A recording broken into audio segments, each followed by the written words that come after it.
Hello, this is the Scholar Gentleman, and I'm here to give you my book report on Dead White by Alan Ryan. And I hope I have enough room in this phone because it's been kind of getting cranky on me for lack of space. So here we go. Takes place in Deacon's Kill out in the mountains of New York, up in the Catskills. And it starts off with our main character, Susan, skidding off the road during a massive snowstorm that just came out of nowhere. And she swerves off the road, decides to leave the car, and she cuts through she cuts through the square of town, goes by the old warehouse and the old abandoned railroad uh, train station that's there. And what does she see but a Victorian circus train? And she goes up to it, curious, and she basically sees a clown leering at her through the window. She also feels someone putting their eyes over her very, very briefly and then taking them off, and she turns around and there's nobody there. And with this opening scene, we get a tale of small town horror that basically it lives and dies on its characterization. It's like, it's almost if it, but for the clown circus showing up to town, the evil clown circus showing up to town, it could very easily be a Norman Rockwell type of situation. You have the town pulling together, making a headquarters at the Centennial Hotel downtown. As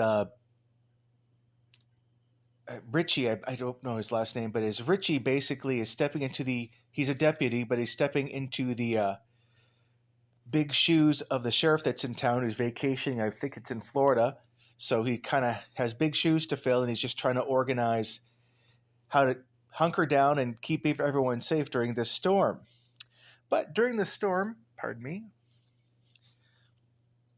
of course, weird things start to happen.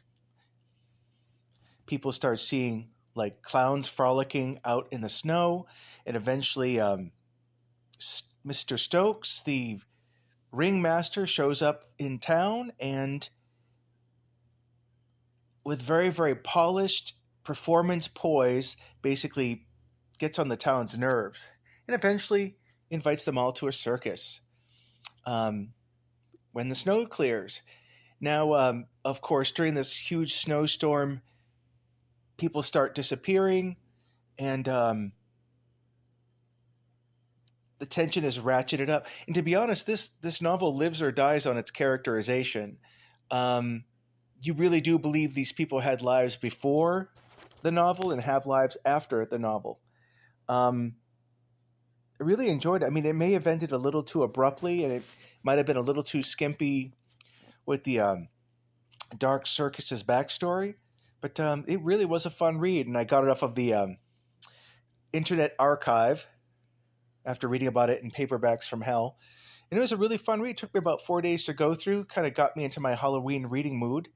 So if you can scare one up on the Internet Archive, you could do a lot worse than read this novel. It was published in 1983, and Stephen King had great things to say about it, and he should know what he's talking about. Thing is, Alan Ryan's prose of this blizzard was so evocative and so all-encompassing that every now and again I just kept checking outside the window to see if we were in whiteout conditions.